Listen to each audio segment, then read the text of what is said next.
Mabuhay, kapatids! My name is Stephanie. And my name is Aimee, and welcome to the Babaylan Book Club podcast. We have come together in efforts to decolonize our minds, our bodies, and reconnect with spirit by ways of relation via conversation, of education, interpretation, and integration. So, this is our invitation for you to join us on our journey as we discuss works from honored artists, authors, and thought leaders from the Filipinx diaspora. Quick disclaimer: we want to acknowledge that everyone is consciously where they need to be. And we are not experts, but we are sharing our own unique lived experiences. Okay, and we're live. Hey, Hey, sis. we made it here. Yeah, you look beautiful today. You look gorgeous. Just Thank you. gorgeous. And you too, the viewers. No matter wherever and whenever you're tuning in. Yes. All right, so we'll quit playing around. We'll dive in. Yeah. So, as always, before we begin, we want to take a moment to ground, taking a pause to drop into our bodies and become fully present in this space. If it is safe for you, we invite you to close your eyes, direct your focus on your breath, take a few deep inhales and exhales. Conduct a quick, engaging body scan. Relax your jaw, stretch your neck, relax your shoulders, shake out your hands, and straighten that spine. Picture streams of light coming from the heavens as they pass through your body, from your head to your feet, as they connect you to the ground and into the earth. Much reverence to all our ancestors, guides, animal and plant kingdom spirits, minerals, all of the elements and directions, God, source, whatever you refer to as a higher power for this gathering. We invite all these forces in to guide and support our conversation today, and we pray that it may guide and support you too. I am currently on the ancestral Bay Miwok Yokut tribe land in the Bay Area of California, and Aimee is residing on the ancestral lands of the Shawnee, Wyandot, Miami, and Delaware nations in Ohio. We acknowledge and thank all these forces for bringing us all together in this moment, no matter wherever and whenever you're tuning in. Yay. Thank you, sis. Thank you, sis. That was beautiful. I needed to breathe. I needed that. We all do. We all do, right? Yeah. Multiple times throughout the day, too, I think. Yes. So. And you know, it was because my Apple Watch used to remind me to breathe. Isn't that weird? Like mine does too. And I'm like, no, I ain't got time right now. But that's like something to check, right? Like, yeah. Why do we delay breathing? Yeah, that's a great question. So, do you want to do a heart check-in? Capitalism. Capitalism, yes. Spoiler alert, it's capitalism. It always is. No, it's not. Just playing. Okay.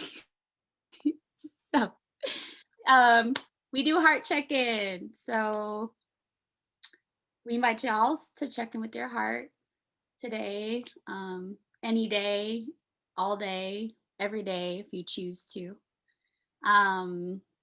Just to, I think, I talked about bringing this in to practice, just because every day we're so go, go, go on the move, moving through our agendas and work schedules. And sometimes we just forget to, just tap your heart. Like, how am I feeling right now? I think that in itself, why not? It's free. It can take however long you like, and just gives you like permission to like associate, for me personally, like get back in my body.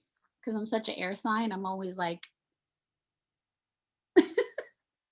Yeah, you know what I'm saying, sis? and I'm a water sign, so and I have no I have earth. Everybody has earth in their chart, but I mean, it's not like my top 3. So, you know I what don't I'm know if I saying? do. I think What? that's why I call a lot of earth people. Maybe. So, The earth in my sign.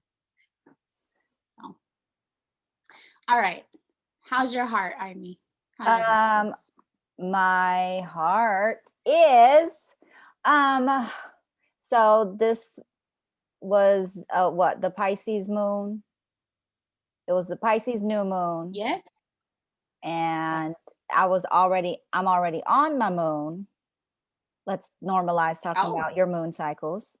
I was already on my Yes. moon, and I have a lot of water. I'm like a Cancer sun and a Scorpio moon. So I was in my emotions. I've been in my emotions, and it's fine. Like I'm at this point in my healing journey where I feel like I can notice and not judge, and I can like pause and integrate. But I've just been noticing that I've been pausing a lot. And trying, I'm like, okay, why do I feel sad? Let's just sit with this. Okay, what's happening? So but this morning I like turned on some music and I danced and I connected with my kids, so I can be on a higher frequency before I came to Yeah. to this today. But yeah, that's where I am. I'm also like, so we're gonna Sounds see like you each filled up your other. cup. What's that? What'd you say? We are. No, I was saying it sounds like you filled up your cup I before you came did. here to pour Yes. into me, into our and listeners. Yeah, because it's So important to thank you. me. Yeah, it's important to me to come here in an authentic and a healthy spot. But we are seeing each other, so I'm excited about that. But I'm also honestly a little nervous to fly during a global pandemic, and this is the first time like I myself have been away from Oh, my I know. kids this long. So I'm like excited, but Yeah. also, but it's good. It's good. It's gonna be good. I get to see you in person. And I get to touch you. I Like, know. are you real? I get to give you a hug, huh? Oh, I sige. know. With our masks on, we're being safe still. For just disclaimer. Yeah, And COVID testing. I'm gonna go get my COVID test tomorrow, actually. So Good for you. I got mine on Friday, so I'll get it before we link up. okay. So how are you feeling, sis? How is your heart? My heart is very it's very grateful. In the morning I really do my best to feel my feelings, um, transmute things that don't serve me, even residual stuff. I'm trying to be better about my energy clearance practices. But yeah, I mean, I had my cacao, so I love that we're dancing because today's chapter is all about dancing. It's Yeah. very like metaphorical dancing, but why not? Since we got the visuals up, we could just, you know what I'm saying, just Yeah, we can. but yeah, obviously my heart's very light. I'm a little tired. This spring forward thing, I love spring, in the things that it brings to our worlds, and this side of the country, like things blooming. I love all the flowers, but my body doesn't like the pollen. Mm, So and the spring forward aspect, because it's like, like I think I slept at like once. I was like, great. Like it's technically 3, or you know what I mean? yeah. Because it's like 2, or it's Two, technically 2, whatever. yeah. Jump forward. That's what I meant. But it felt like 3, and then I looked up and it was 7. I was like, it's really 6. My body was like, it's really 6:30, and I was like, no, it's 7:30. So, and Yeah. then you're 3 hours ahead, so I got your voicemail, and I was like, all right, I gotta move. I was like, I'm like frustrated. So I was like, I gotta ground, I gotta meditate, even just for a little bit. And then I had to, again, like my scholarly, it's been a minute since we've been in school, sis. So, finishing the chapter and writing the notes and stuff, just preparing for y'all's. I was like, shit. Like, so, anyways, I say it Well, all to say my heart is just very grateful. I'm very in flow right now. I feel I'm just going with it. I'm excited. We're actually doing a video, I Kat. Like, know. that's like it's like, going outside the box. And that I've seen. I haven't seen anybody. I mean, we all like YouTube and whatever, people do podcast videos, but for Yeah. us, like I never envisioned, like a year ago, 5 years ago, Stephanie was like, what are you gonna do? Yeah. Yeah, right. Yeah. Yeah. Well, so yeah, I've been feeling like overwhelmed, like the pace of life, and also tired, right? Because of the spring forward. And yesterday I took a nature walk and I went into the woods and sat by a stream, and I have a little like hand drum thingy. So I played it and I was feeling good. Oh, And then I came home and I was like, why do I have a headache? And it's because of all the pollen, right? And oh, so really? Okay. yeah, because spring is hitting here too. So things are coming alive, and which is good. I've But never heard a headache from pollen. That's interesting. what's that? A headache? Yeah, like I got a sinus headache right here. Just Oh, like, I always get headaches before my period. That's when I know like she's about to drop. Like, yeah. but Yeah, I get sinus headaches like this. It's just like pressure right here. uh, So, but I've just been reminding myself that, like I'm trying to finish a chapter 2, right? Like this morning, but I'm just trying to remind myself, like, we get to do this. We get to do this life. We get to be friends. We get to dive into this journey. And there's no pressure. If there's any pressure, like it's me putting it on myself, right? Like I'm putting the pressure on yeah, myself. But this is fun. This is yeah. life. This is good. So yeah. Some beautiful self-awareness. Just So like you, oh, beautiful soul. you you I, I just wanted to share really quickly because we're talking about spring and like you on your moon. I was like, and we are like, divine reincarnations or pieces of source of God, right? And we're divine feminine. Well, I run divine feminine energy dominant over my masculine, but I feel like sometimes they get very equal. Anyways, which is where I was like, ooh, let's explore this more. But anyways, I say it all to say that to be a woman, and there's a quote in the book, we'll talk about it in just a bit, but it says like we are pieces of Mother Earth, and Mother Earth goes through seasons, oh yes, right? I yes, feel like our moon is like a fractal taste of what Mama Earth is going through, and we go through it every month. yeah, You know what I'm saying? Because we have our yeah. winter, we have our spring, fall, Hmm. summer. Yeah, and it gives us permission, right? It gives us permission to not do the capitalistic thing and just be kind to ourselves, and to tap into our divine feminine energies. Like for me, I feel like um I'm probably, if on the scale, I probably lean more divine masculine, very do, accomplish, accomplish, accomplish. And even when I'm like noticing feelings, I'm like, okay, what are we going to do about these feelings, instead of like, you know what, let's just sit, let's just be, let's just let it cycle through, let's just let it be as it is. But instead I'm like, okay, we got to meditate, I got to journal, I got to like do this, you know. It's that flow though, Yeah. sometimes you're in masculine, sometimes you're in feminine. And Yes. where do you find like the infinity sign, which is interesting because it's just what I just got tatted on my leg. I don't want Mm-hmm. to show y'all's yet. It's healing. But that midpoint, that Yeah. that area. So Yeah. Yeah.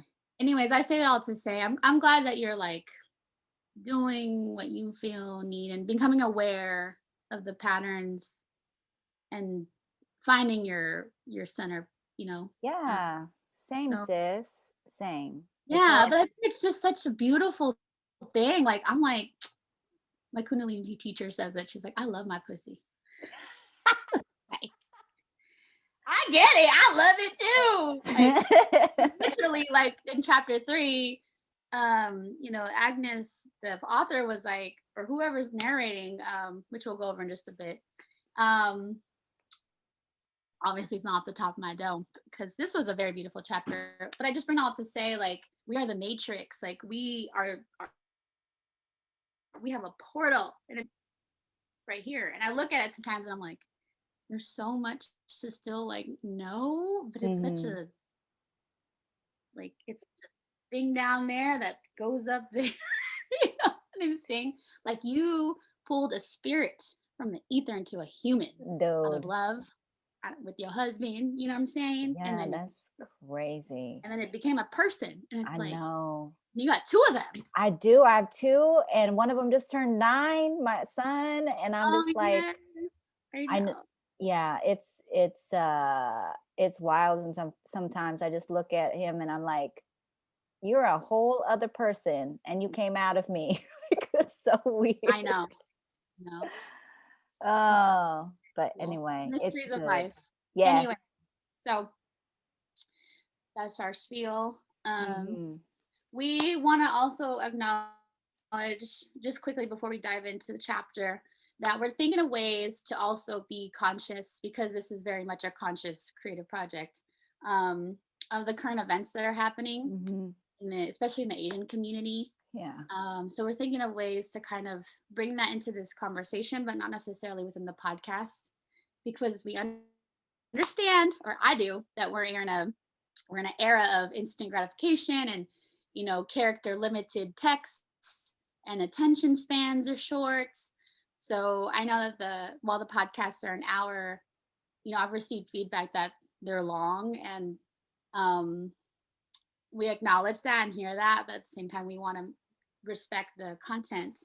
And essentially that's what like Bible study or book clubs do. They take a considerable amount of time. It's not like we're on Twitter, like, what I'm saying, just tweeting things randomly, which we could. But we're not. I'm not gonna. So I say it all to say, I actually reactivated my Twitter, so I'm like trying to get back more on it. But that's more of a media distraction. It's like my smoke break from all the, girl, you got the Facebook for your family, because titas and the titos. I can't wait till they're on Instagram, and then we're probably gonna be on like TikTok by then. Yeah. TikTok. True. Too much. But anyways, I have been talking about ways to record some snippets, which we'll be putting out in maybe a couple weeks or so. Yep. So yeah, as you know, we always do like a quick overview, and then we do vocab words, and then we do quotes, and then we close out. Yes. So yeah, this chapter was beautiful. 3. This chapter was so beautiful. Even at the start of the title, she dances in wholeness. Like, what? So this was written, well, this was actually taken from a keynote address by Agnes Miclat-Cacayan. I hope I'm saying that right. So this is from, this is from her keynote address at the 2005 Babaylan Conference at St. Scholastica's College.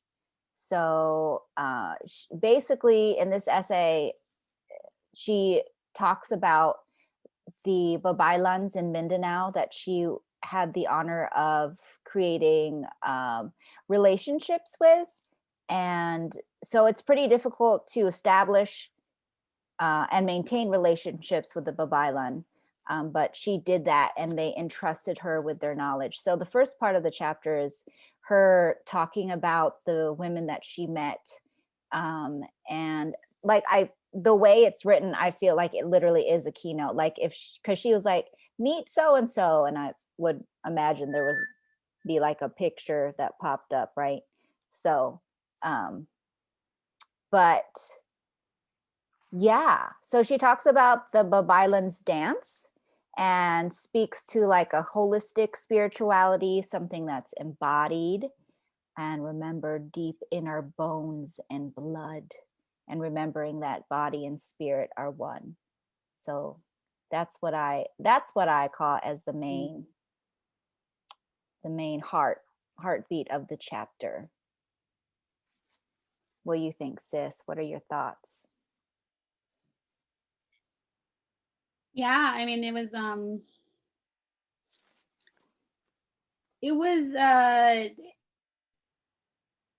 I didn't know it was keynote speaker speech.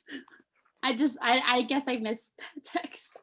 So thanks for pointing that out. But it felt like a real call to action. So I felt like it was like I felt the motivation popping out of the text, like kind of calling out like, here's where we've been, here's where we are, here's where we want to be, and how can we, wherever we are right now, which is pretty much in alignment with the mission of this podcast, to kind of mobilize or like activate and mobilize the Filipinx communities as a whole, and come together and really be in reverence of the culture because of some juicy words. I don't want to dive into yet, the vocab words that she kind of brought up in the speech, but it is a dance. And I love that it's a metaphysical, emotional, spiritual kind of remembrance. And because I was like, is there gonna be like choreo? Because I used to dance growing up, and I wish my parents kept me in dance longer. But I did have been trained in different forms of dance. I just never, like, I stopped dancing, I think in college. But yeah, this was beautiful. Like the stories, again, she highlights many Babaylans or Baylan. There's so many, the different phrases they use too, with they identify the Babaylan in different sections. I think it was in Davao, right? The conference. Yeah, I believe so. Because they do a lot of Davao references. Davao, yeah. And I thought it was cool because I didn't realize there was like still Babaylan. Well, I guess, yeah, I just didn't know there was like official Babaylan today. I don't know why I didn't think that. It's just like, we're talking about decolonization and ancestral and ancestry. And so I guess I never thought about that, but that's really cool to know that it's officially alive. It's not just alive in our spirits, but it's like actually officially in a lineage, like alive. So right, that's kind of cool. Very cool. Yeah. And I was thinking about you a lot, sis, because you are a dancer, right? And so can I ask a question? This is impromptu. What's up? So I was just going to ask, like, when you were in dance, right? Do you feel, how did you, what is my question? Like, how do you feel like the interplay between spirituality and dance? Like, what is that? How does that inform or inspire each other? Do you know what do you understand? You know what I'm saying? Yeah. I visualize what you mean. Like, it's off the premise of like we're spiritual beings in a human experience versus humans having a spiritual experience. So I think like our spirit, like when you dance, no matter what area of the world, because you see in so many cultures, like it's a way to connect to a higher power. And I sort of think that's why like sometimes the oppressor or colonizers, why they prohibited dancing for indigenous people, because they were probably afraid for us to connect to our spiritual culture, which is so powerful. And I think like it's a different conversation, agenda or whatever, didn't want for us to do that. So I think when we dance, depending on it, whether it be like at the club or at like, practice, even class, all the types. I won't even go into naming all the types. There's a element of you. There's that inner, that pakikiramdam, right? Oh, That yes. just kind of like your intuition connects. And then obviously you're physically moving body parts, and you're just kind of like, honoring the movements, like, the ocean or the sun, or, love, or, that's why we do hand gestures, and we chant, because that's also part of the dance, like using our energy centers, our throat chakra. So Yeah. and like, twerking, or like for me, I've been training hula dancing, or Polynesian dancing, and shaking our root, our sacral, like that's also Kundalini activation, and that's like the creative juices flowing. So, and honestly, that's where healing can come from, right? Sending that chi through your body. So that's why, like, I always love watching dancers, because not only are they like also in a lifestyle where they have to dance practice, that's how they look so perfect, that like through that they're also moving that chi, and they're like, presenting it and showing like an exhibition of like, what, obviously, yes, it's performance, but that flow that they, their execution, and how beautiful it is when all that kind of comes together. So long answer long, as a dancer, it's like a way for me to connect in reverence to, the culture that I'm honoring. I have done Filipino dancing. I have done Polynesian dancing. I have thoughts on that too, but that's another question for another day. But yeah, it's such a, and we used to hide, like, I just recently learned we hid our Kali, our martial arts, or, in dance. That's dope. Because I was wondering sometimes why I'm dancing with sticks. That's why. And so it makes sense. Yeah. It makes sense. Yeah. So, okay. Well, I just wanted to, I loved hearing you talk about that. It's kind of like, the dancers that I see that are most impactful, the performances that I see that are most impactful, they come from a place of just, they're not thinking, right? And it's just like literally the dance is moving through their body, and I almost feel like it's the same thing as music, because I'm a musician, and there's a point in time where I'm not necessarily playing, but I am, but like the music is like moving through me, right? So but yeah, so wow. It's almost like when we dance and sing and play instruments, we're like being an open channel, like in the movie Soul. Remember Soul? Yeah. Like we get into that realm when they're all in their zone.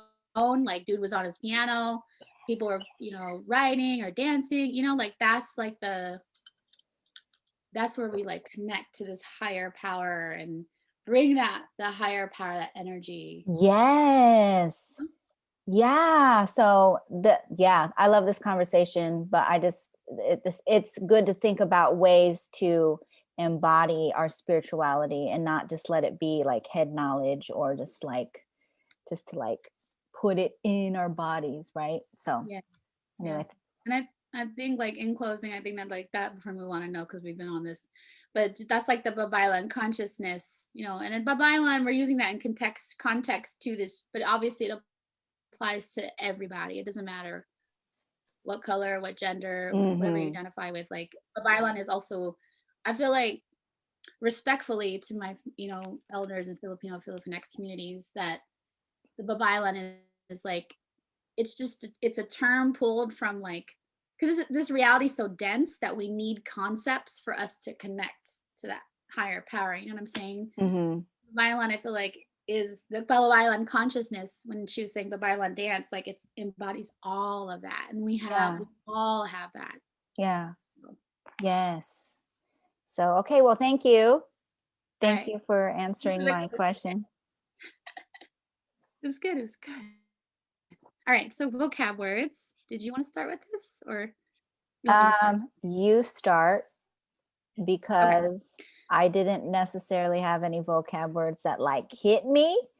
So I wasn't gonna like pretend and just like grab one for the sake of authenticity. So I want to talk about the vocab words that hit you, and we'll just have a conversation on that. So Okay, sounds good. So I like went through the chapter, like I said, this morning. Well, I read it, but like this morning I was like, what do I want to pick? So I skimmed through it, and I was like, a good vocab word kind of deviates because I'm so Aquarian. Um, thinking outside the box, the rebel. I was like, why don't we talk about events? Like, and obviously, she pointed out two festivals or events. And it was interesting because for me as a Pinay in America, we have Filipino cultural festivals, but I witnessed, from me personally, there's different cultures who have, like, Dias de los Muertos. Like, we'd also do that too, but like it's specifically kind of like the Hispanic or Latinx, culture. Correct me if I'm wrong, anybody, but I'm, open to that. Like, I'm like, what do Filipinos do? Excuse me. yeah. And it came to her talking about Thanksgiving. They actually do it. It was on page 114. And it's a picture you see of the December 30th ritual by the Aramanen Manobo Babaylans of Pigcawayan, Cotabato, South Philippines, west of Davao City, and south of Mindanao. But it's a whole, like, people get dressed. You have the Babaylans leading the event, and I was like, this would be dope to like witness. One, in the States, because I haven't personally seen it, and or two, like, to travel back and go there. And that brings me to my second vocab word, which is the Pangapog Festival in Samal City, Davao del Norte, and that's in August 1 through 7, and it's a Thanksgiving festival, and it's just so rich in, like, their dance. It's basically like what we would have in America for like our 4th of July parade. You go downtown and there's floats and costumes and stuff. So while I'm not saying that that's not present in the U.S., but it would just be so fascinating to see, like, the Filipino culture, the Babaylans kind of spearheading or saying, like, here's the upcoming harvest, like, we should have a festival for this. Or so it's kind of a way for the community to gather, and the youth to kind of be in reverence of nature, whatever crop, whatever plant medicine, animal. Like, how like Chinese New Year, they got that. Like, what do we do? Right. And I know I'm not saying we don't, but like it would just be. So yeah, those were my two things I wanted to like bring up and share, like, as vocab, but also because words or thoughts. So yeah. So as far as like Filipino festivals, I live here in the Midwest in Ohio. So we don't necessarily have a specific Filipino festival, but we have every May something called the Asian Festival. And so it's been going on for like 10 years. Actually, my mother-in-law kind of helped start it like years and years ago. But basically, it's all the Asian countries. And it's just like this huge festival, and there's like food, there's dancing, there's crafts for the kids, there's martial arts demonstrations. But it's very interesting that you say that it would be really cool to bring in almost like a spiritual element, right? That's kind of what you're saying, is like to be like, this is what our ancestors, these right here are our celebrations, not necessarily the ones like that we've gained from the colonizers from Spain, right? But these are before that. Yeah. we go by the Gregorian calendar, which I wanted to point out, one, because I was like, she said Thanksgiving for Earth's December 30th ritual, but I was like, that goes off the Gregorian calendar, but there's many calendars out there, right? With the seasons. So one, I was questioning that. And then two, it's like what you were saying, we go off spiritual calendars by, like for me and raised in a Catholic household, like, you know, it'd be like, today's the feast of da da da da, you know, of this saint, or we're in Lent, and which we are right now. Oh, we are in Lent. That's right. Yeah, but right, and which is great. And Asian, I think like in May, I don't know what it is, International Day month or something. I think it's Asian Awareness Heritage Month. Yeah, something like Okay, that. that makes sense. Yeah, because when I went to Merced, we had festivals like that too. We have cherry blossoms too in Merced, so it was like nice. Like the Japanese cultural club would come and do their taiko drums. Yeah, beautiful. Yeah. So yeah. So how do you think? Like, if we just brainstorming, say there was a festival like that, like put on by Babaylans or Babaylan inspired people, how do you think our community, specifically our elders, would react? Would they come? Would people be like, what the hell is this? Or how do you think, like, so I'll just speak for here. You know, there's an Asian community, and then there's smaller communities within, depending on where you're from, Khmer, or, you know, from Vietnam or Philippines. So I'm not sure if, like, me personally, I love that idea of like having a festival kind of inspired by Babaylan and by our ancestral spiritual events. But I think if I put one on, people will be like, I'm not sure. I don't know what that is. What are you talking about? So how could we introduce these things to our communities? I don't have an answer. That's just a question. It might be a call to action for the Filipino community senators too. Are there Filipino senators? I don't know. I'm an assemblyman, but not a senator. They're coming though. They're coming. But I think the elders would be like, hell yeah, they're down, you know? Because I think like when we're in America, especially as like elders who came from the Philippines, they left the motherland to come here.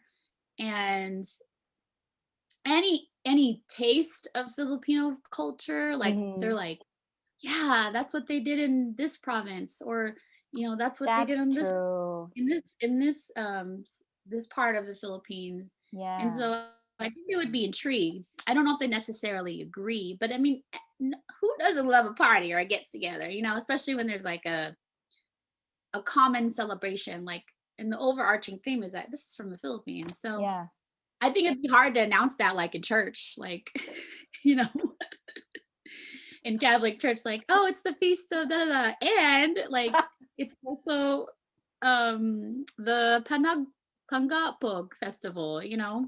Yeah. Now, furthermore, I was thinking, this is my coordinating brain going off. I was like, that'd be dope to like just go as a group, like maybe an organized group, to witness the actual Indavao August 1 through 7. Yeah, that's an ideal part of the year, you know. Let's manifest that. Let's go. Let's do it. At least me and you. At least me and you, sis. You know what I'm saying? We need some sponsors, though. I know. So if you want to sponsor us, right? Our email. Like, hell no, we're going to. Yeah. Oh, that's fine too. If you're paying, of course you can come. So just like the link is in our email is in our bio. Just kidding. Yeah. So we should start a Cash App. Yeah. Donate. We could create that. That's an idea too, sis. Just create a fund, and it'll actually support like scholarships for folks who are more financially hardship. Is that even a word? Financially hardship. In financial hardship, yeah. In financial hardship, yeah. That's me. I'm already in financial hardship. I'm just kidding. Let me not speak that out. Words are spells. Girl, let me tell you, I consented to student loans. Like, didn't we all though? That's was like, yeah, you're gonna be financial hardship. And you get a tax write-off to capacity. Kind of, right. Kind of, but not really. Okay. Oh. All right. Well, that was beautiful, sis. Thank you for bringing those vocab words. You're welcome. Do you feel complete with those? I do. Okay. All Any right. questions or comments, feel free to share, viewers, listeners. Yes. All right. Shall we dive into quotes? Oh, did you? Okay, so we're not going by. Yeah. Well, because I didn't have any vocab words, remember? Because I didn't want to. Okay. I didn't have anything that stuck out to me, and I didn't want to fake it. Like I literally didn't have. Like I was like, well, we can talk about that, but like this means that, and then I'll be like, I'm done. So this means that. Yeah. Well, I wanted to ask you a question. Okay. Because the term Babaylan consciousness is referenced, especially up to chapter 3. This is it's not the first time we've heard it. But I feel like in this keynote speech, especially on like page 115, she said evolving Babaylan consciousness, which I shall also call the Babaylans dance. And then it's on page 120 to page 122 later on. I love this. I don't love this term, but I wanted to highlight this term of cultural genocide. And I'm wondering, you considering the term Babaylan consciousness, earlier you mentioned too, like it was cool for you to recognize that there's actual living Babaylans. And then she brings in this term of cultural genocide, which was on page 122. It's the second paragraph, and that's where cultural genocide appears. Which is something like I ponder a lot about with the Filipino. Oh, here it is. Yeah. Yep. Or the Babaylan along with their loss of ancestral domains. I threw you a hard one. You want to know what I thought? What my thoughts are on cultural genocide? Oh, girl, that's that's not fair. We'll pause. I'll play the. Okay,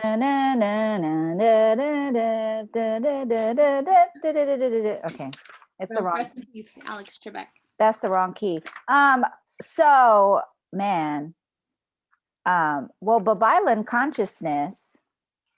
I love the idea of because I feel like that's what we're doing here, right? Looking through the Babaylan, and looking to the Babaylan for inspiration to see where those things show up in our lives, right? So kind of being conscious of the Babaylan spirit still living inside of us today.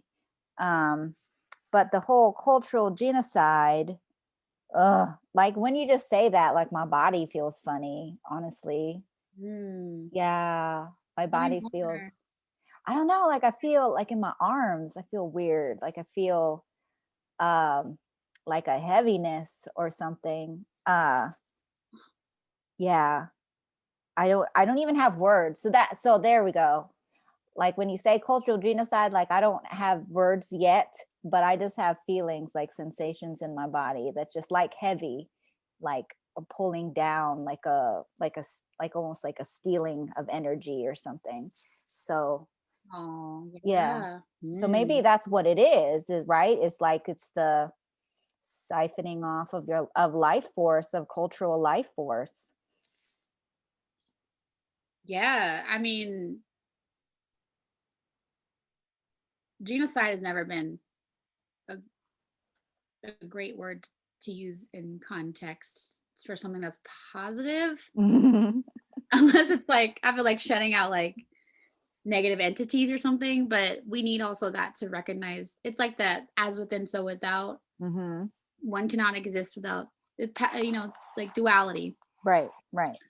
So I just bring that up with cultural genocide because I felt for me this essay or this speech was in gentle words, right? But like succinct, like it was like, wake up, y'all, like activate yourselves if you choose to, because the Babaylan, like our culture is diminishing, Yeah. and that's not to that that's very dramatic to say, but I think like at some capacity, like there were parts also in the thing where she was saying like it just speaks on like how we treat Mother Earth too, how her resources are diminishing because we don't really move in reverence, and that's really what the indigenous people are. We are caretakers of the land, and as we're not really taking care of the land, right? As we're also like evolving into technology advancements, it's kind of like we're also going away from the Babaylan consciousness of being in reverence, doing that dance, that metaphysical, spiritual, emotional dance, right? So Right. it's like if us Pinoys, Pinayas, non-binary, whatever you identify yourself as, don't kind of respond to this call, our culture will just continue to stay colonized, So Yeah. uh Yeah, I don't. yeah, it's like that call back to remember. Sorry, Yeah, go ahead. no, I was just gonna say, I don't think it, you're like, maybe that's dramatic about, a culture dying or whatever, but I don't think it's dramatic at all, honestly. Like, I've had a lot of Filipinos, like a lot of my friends and family here who have listened to the podcast um, thus far, and a couple of them they grew up in the Philippines, and they're like, I have never heard these terms in my entire life. They didn't know what a babaylan was. Wow. They didn't know any of it, like, or it was kind of like back there, but so that's what I'm saying. Like, I don't think it's dramatic at all. We're Filipinos, Filipinx people a uh, as a people, we're just coming out of being colonized, and so we're just trying to figure out what that is. And like you said, and then the diaspora, right? We're all spread out. Yeah. So I mean, that takes a toll too. But I'm wondering if that's why there's such a call now for our people, and also like other cultures. There's this call to decolonization, right? To come back to the indigenous ways. And maybe that's because it's Mother Earth is like, y'all, you need to get it together. You like, and then I would be really interesting. I would love to see in the future the dance, the marriage between these modern technologies, and then also honoring the uh the the rhythms of nature, right? So, but also with technology. Do you know what I'm saying? Like, so we can have tomatoes any time of year. Like, I could go to the store now and buy tomatoes, or in the dead of winter and buy tomatoes. But it's like, why? How can I do that? Because I live in Ohio and there are no tomatoes. But there's some place where they're just like churning out these tomatoes for capitalism. So, but that's a technology. They're using technology to do that, right? So I think it would just be so, maybe this is just idealistic, but I'm hoping in the future generations will have these technologies, but also like a both and, but also go back to the indigenous ways, but use the modern technologies to participate in the indigenous ways. If you know what I'm saying? Yeah. I mean, it's that both and paradox. Like, how can we? You said marriage, like that divine. How can we? Because I mean, source is so vast, and the universe is so limitless. Like, and limiting at the same time, right? It's that whole, again, paradox. So I know we're not doing quotes yet, but on the last page, 124, the term Naira Pacha, it's a indigenous people of Peru, a Quechua term, which means both the future and remembering the past. So it kind of implies that, which we're seeing, like the world, I think 2020 was Mama Gaia saying, yo, sit your ass down. And like Rick and like, y'all need to sit down and go inwards, and you know, whether it might be hard and painful, she's enduring it, right? Mm-hmm. Right? Our earth is enduring it. And that there's also a beautiful quote I think you pointed out, so I feel like Kanye, I'll let you finish. But I'm gonna let you finish. I'm gonna let you finish. That's your quote. I know. But my point is like, part of this work, which is so beautiful and like what really moves me, is to remember our roots, to envision the future, because that's what I bet basically everybody is doing. I mean, I was in a breathwork class last night, and you know, she was like, where are you guys tuning in from? And because where I am in my decolonizing, I was like, I'm on Bay Area or Bay Miwok Yokut. And she was like, oh yeah, look up where you are and let's be in reverence of the land too. And I thought that was dope because it was a more diverse space. But you know, there's more like that we're doing that we don't even know. And then we enter these diverse spaces, and we bring that. And I feel like that's happening. The diaspora, I mean, like people diaspora, right? Yeah. So yeah. I love seeing it. I feel like that is what will be the remedy or the antidote to cultural genocide. Okay. Yeah. Yeah. I just had this picture, right, of like indigenous ways, and like, you know, being in tune with Mother Earth and the rhythms of the earth and the moon and all this stuff, right? And then modern technology. So what if like indigenous ways are the feminine energy, where you know what I mean, the feminine energy, and then the modern technologies are the masculine energy, like the get things done, accomplish. And then that's what I'm saying, like we kind of need like to go forward, if we're all going to survive, we kind of need like a balance of the two, right? Yeah. What you think about that? Yeah, I mean, I see what you mean, like saying indigenous is like the feminine, because indigenous, you know, are attuned to the seasons, the earth, the time. You know, we don't. Who invented the clock? I mean, the Mayans. I don't remember. I'm not going to speak that, but what is time? But yeah, I see like how that flow, because you are flowing with Mama Gaia, which is our.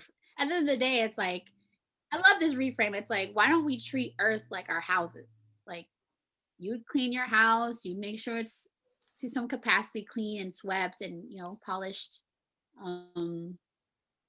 Anyways, Mama's, you know, the divine feminine's flowy, and then technology is always advancing. It's like always on the go. It's like, right, what's next, you know? Right. Like, all that stuff. What if we use modern technology not for profit, not for profit and capitalism and to just make money, but what if we use modern technologies to support these indigenous ways, you know? But anyway, that's just conversation. So I'm gonna throw this out there, and then we can, because I don't know enough to speak more on it. Okay. That's why Bitcoin was born. Whoa. Well, yeah, I don't know much about Bitcoin either, but I can see what you're saying, because it's like, yeah. One of our sister circle friends, Rebecca Wilson, hey sis, if you're listening, she said Bitcoin has a birth chart, and I have a couple Bitcoin friends that have been like in the game, and they're just, one of them was like, that's not too far-fetched, like it could happen. I was like, maybe it was sent from God to be like, look, y'all's gonna learn how to trade with like purely, like, what is Bitcoin? It's not even tangible. You can't hold it in your hand. No. It's on an app. It's energy. Girl. It's an financial consciousness. Yeah. Wow. Okay. Done. Oh, and scene. All right, we're moving on to quotes. Yes, I'll go first since I didn't have anything to share for vocab. Please do. Okay, so my quote. And you did, though. You shared. You know what? You're right. I accept that. Thank you. So what my quote was on page 121. And it's that like the first full paragraph. So there's this guy named Richard Katz. He's a clinical psychologist, and he studied the healing traditions of a number of indigenous peoples. And he says that the Zutwasi of Kalahari or Southern Africa taught him that, and here's the quote, healing itself is not based on rational acquired knowledge, but on shared spiritual energy. There is no boundary between the healer and the one being healed. Each of us is suffering. Everyone in a healing dance receives healing energy because everyone needs it. So he goes on to say, but what struck me was so this is the quote, but then on to introduce the quote, Agnes says, sometimes the question may occur in our minds, as it does with me, what right do I have being in the business of wellness when I am not in perfect health? The answer again lies in the absence of duality in indigenous cultures. And so you and I, sis, have talked about imposter syndrome, right? Like, who are we to talk about what like Babaylan, even like in my apothecary, I'm like, who am I to say like I have healing products? Like what? Right? But so it was beautiful just to see this, and it spoke to me because it was like there is no duality. Like the people who partake of my magic and medicine are also healing me. Like there is no there's no boundary between the healer and the one being healed. Healing self is not, it's a acquired knowledge based on shared spiritual energy. So and of course this is something that the Babaylan consciousness taps into, the idea that there's no duality. But for me, I just spoke to my imposter syndrome. It's like, well, it's not like this whole hierarchy. There's no hierarchy. It's not a hierarchy. You're not like, oh, you're a healer and oh, help me, I need healing. Like it's like a dance. It's a cooperation, right? So yeah, that struck me in my heart chakra. Shot to the heart. Yeah. Yeah, I mean that's beautiful, the healing, and I feel you. What resonates for me, what comes up for me on that is, who am I to be in a business of wellness when I'm not in perfect health? Like, I have a chronic condition, and there's so many times where I just want to like pop in and say something. Yeah. But I'm like, imposter syndrome, like, who am I to say this? Like, is this a shadow? Is this a projection? But when I have come forth, and when others have come forth with their own kind of things they battle, right? It inspires me because it's like, it's that saying of like, coaches or therapists or doctors, like they're not perfect either, but they're still supporting people, and we need that, So speaking in a chronic condition context, like I post about converting to plant-based, and being a Filipino, like raised in a cat, like we ate a lot of pork, yeah. and seafood and fish sauce, and so it's like opened my eyes to like, dang, how do I decolonize my my diet, because for me personally, trying to heal for my own goals, I'm like, dang, like I've had thoughts where like, you're not there yet. Why would you share that? You're, you know, who are you to be like posting what dishes you're experimenting with when like you're not even fully plant-based? But I've been in that like back and forth so much. I'm like, fuck it. Like whoever receives it will receive it. And also like there is again that non-duality. It's like, do I have to go all the way plant-based from, giving up pork? Like I'll eat it, but it'll be a very special occasion now, or because I'm also honoring like this is more so how it was treated as a like a treat, it was so. And from a like nutrition stance, like I would want to put good fuel in my body. I get to put good fuel in my body. Yeah, I miss meat sometimes, but in my mind, the way I've been like decolonizing, it's like that. So that's sort of like why I talk about online, like it's hard. Yeah, yesterday I had chicken, don't get it twisted, but I'm out here, new day, like we're trying to cook more with vegetables, and find healthier alternatives. So that, again, I say it all to say, who am I to share? I can't just pop up and be like, I'm healed from my lupus. Like, right. I don't know when that's ever going to happen. It's going to be God willing. But right now where I'm at, like the moves that I'm making, like I would like someone to show that for me. So I'm sharing my own lens of what I'm doing in my little corner of the world. Yeah. So. And I think too, by you doing that, right? And it encourages other people to speak out as well about their journeys. And there's this, what the imposter syndrome is probably tied up with capitalism, or like you have to have a stamp of approval to do it.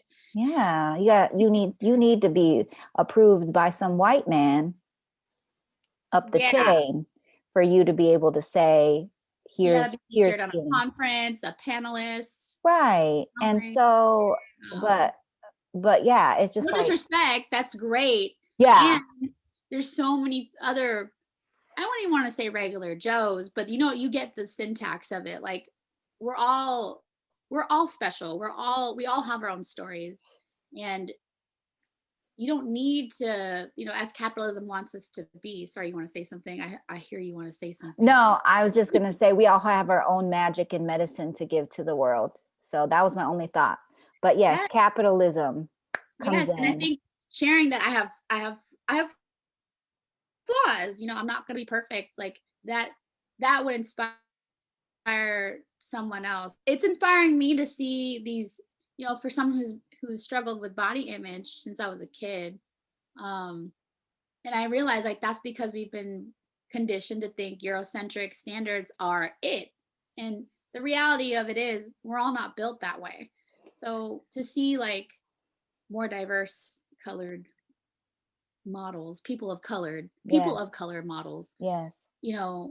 Even let's just say it, let's just call it a buck, like the white, even like plus size white models, like it's yes, like curvy bodies were celebrated too. And so that seeing that, like sure they're a regular ass person, they probably have their own shit too, but seeing them out there, like that helps heal me and accept me.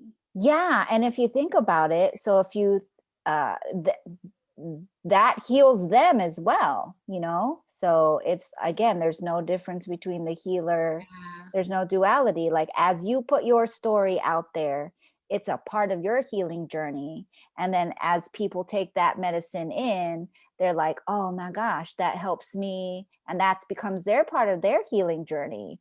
So yeah, so I guess all that to say, like if you, whoever is listening right now, if you have magic and medicine you want to put out in the world, just do it. You don't need to, if you're going to be like a doctor, you do got to go get a degree. You can't just go like be like, I'm a surgeon in the back of my van. Right. But like if you have something special, like use your voice, put your magic and medicine out in the world. Nobody needs to, necessarily co-sign for you. If you want to put your light out, put your light into the world, and just do so. So Yes.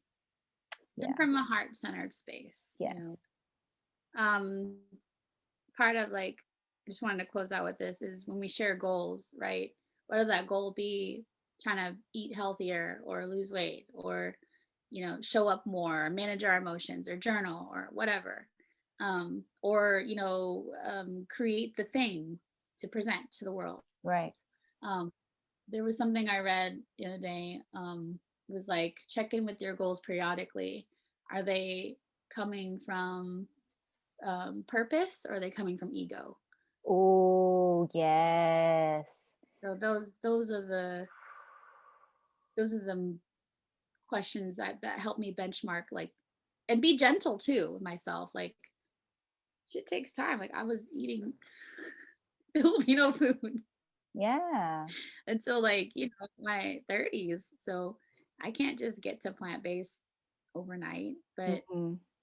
celebrating too, like, the progress. Like, I never thought I could go without chicken, but now I can't. Anyways, so Yeah. shine light, shine your light, shine light.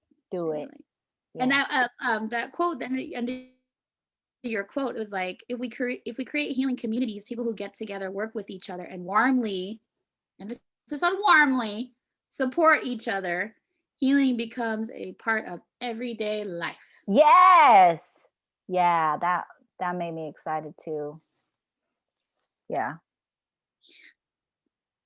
What do you think of what we're doing, right? So more and more. Amen. Ashe. Okay. How do you feel, sis, on that? I feel complete. Okay. Thank you. Dang. Okay. Well, I mean, this is a kind of a good way to close up, since we're approaching. Where are we at? I don't even know how long we've been talking. I don't know, honestly. I haven't been looking at the clock. I think we're on track. What is time? It's a man-made construct. Man. So, the quote I like to choose, because I know we're approaching the end of our conversation, is it's on page 123, and it is a long quote, but I wanted to just hone it all in and hug it in and yes, round it out. And it was like, remembering, reclaiming, reinventing the dance of the Babaylan. So I'll read it. Y'all can follow or just listen along. And it is a couple paragraphs, so, but it's cute. It's a good ender. Yes, good. Okay. I've encountered the Babaylan not only in the persons of Iding, Manikwan, Uwe, Myrna, and Emil. Her spirit lives in the women and men beyond ecology and spirituality farms that you and I have witnessed growing roots and sprouting. Whether in Mendez or in Baguio and Davao, we have heard her singing soothing, nostalgic, and playful Philippine lullabies. She is in my sister in Davao, who can immobilize cancer cells by the very acts of her compassionate nature. And when she accompanies a friend in the throes of death across the gate of the afterlife, she chants and dances for our tired spirit in her stylized indigenous tunes. She or he crafts culturally sensitive artwork, as well as original ideas and theories, and of course, she is your Babaylan warrior advocate of women's rights. She is alive in your holistic doctor and in my dentist, who talks about opening up the chakras, meridians, energy blocks, the psycho-emotional issue meaning behind this bodily ache and that. When she honors the intuitive decisions of my, quote, higher self, and other dentists call her a weirdo. She is in the mothers who came before us, like my mother-in-law, who prepared an aromatic postpartum bath of healing herbs for me, and in my own mother, who lovingly prayed over me when I was sick, as well as over a coconut tree dangerously leaning over her home one stormy weather, where women lean on and reach out to each other. She is there. It is said that in this age, which is now upon us, the age of women, water, healing, and memory, among the indigenous people of Peru, there is, like I mentioned earlier, the Quechua term Naira Pacha, which means both the future and remembering the past. Again, one implies the other. Ang pag, bear with me, ang pag-alala sa kasaysayan ay siya ring pag-alala para sa hinaharap, which means to remember the historical past is to envision the future. Our memory as women seems to be serving us well today. The Babaylan has long trodden a path to the divine. For us, only now science is beginning to comprehend. She comes to us so that we may come full circle in our evolution, in our emerging as authentic women, Panays. May the flowering of what Professor Mung has coined as the Babaylan feminism bear abundant fruit today and always.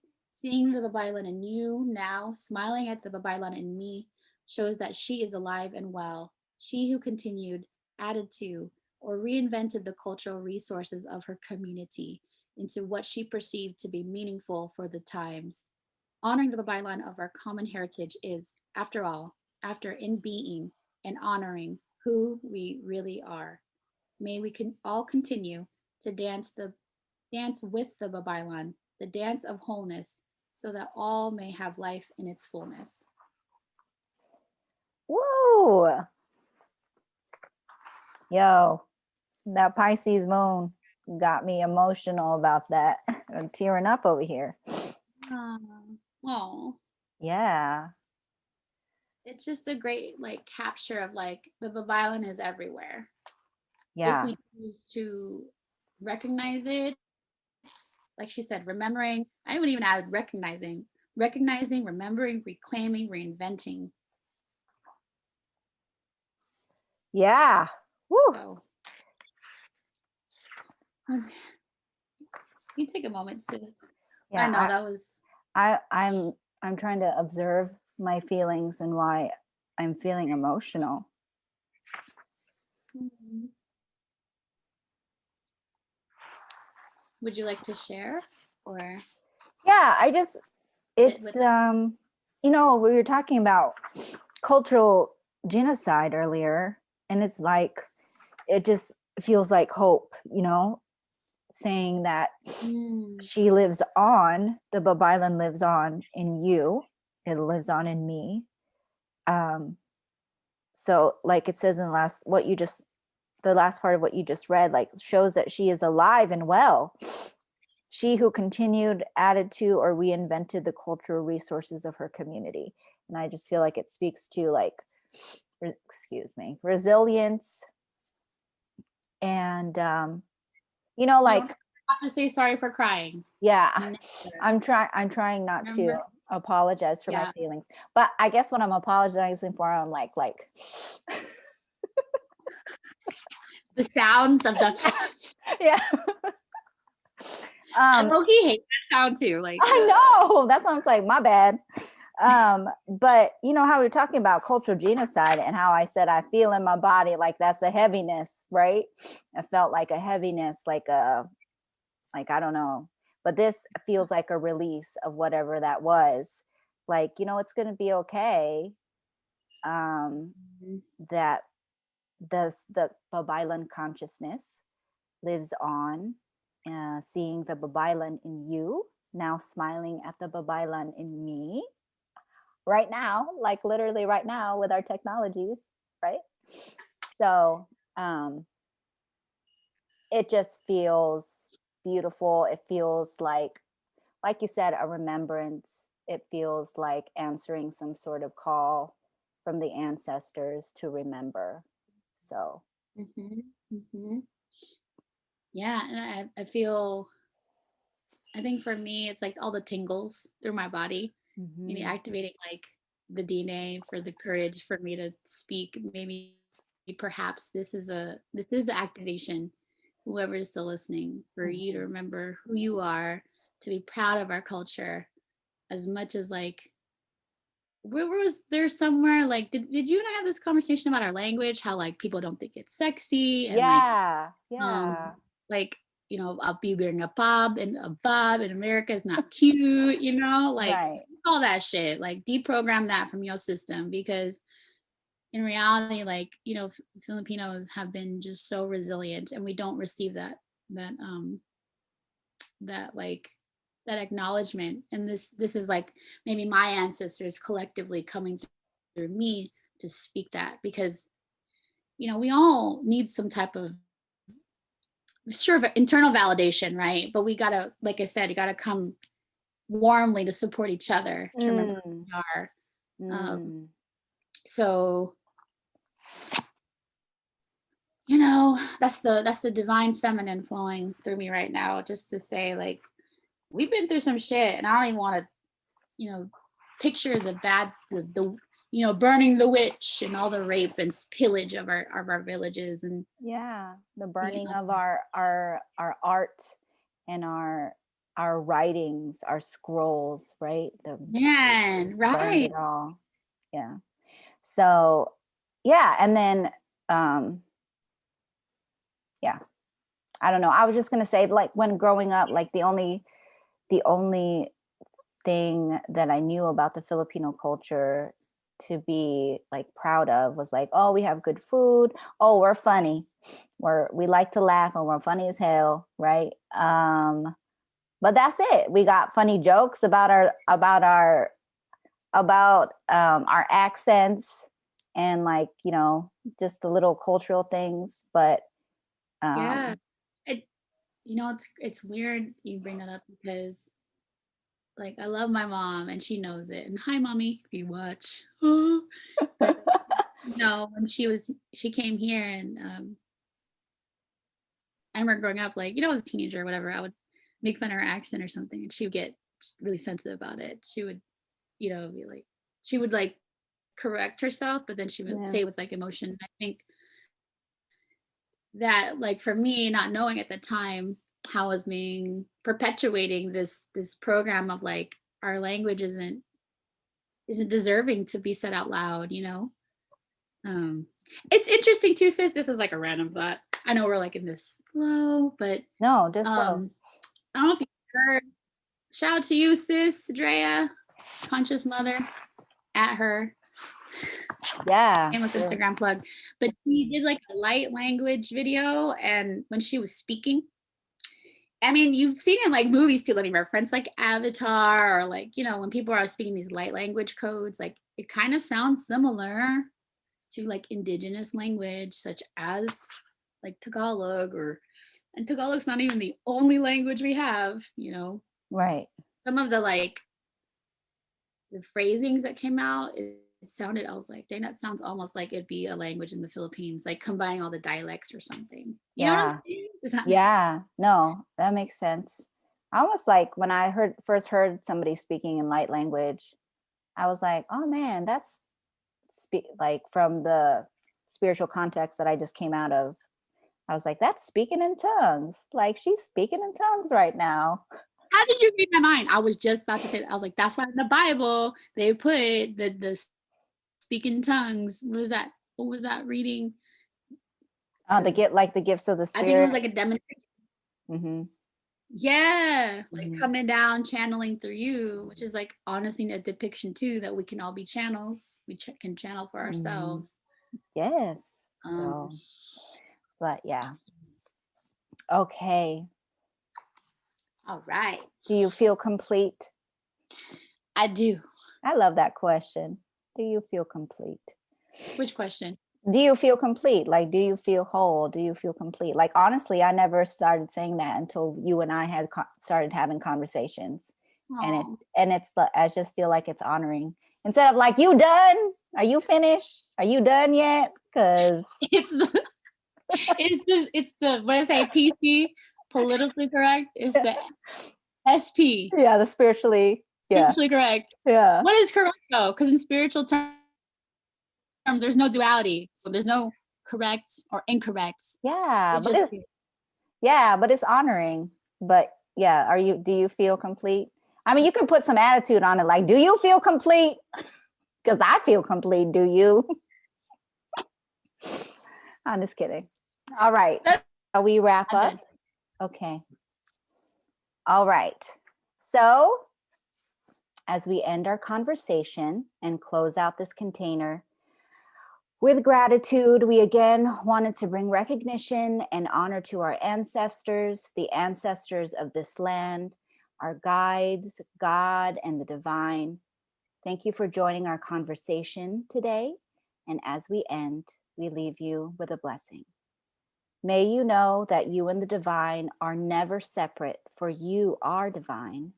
May you remember the dance of the Babaylan and reclaim the ancient knowledge of spirit and body being one. May you realize the intertwining of your healing journey with your spiritual journey, and in doing so, experience a holistic wholeness. And until we meet again, may you know that whatever happens, you are loved.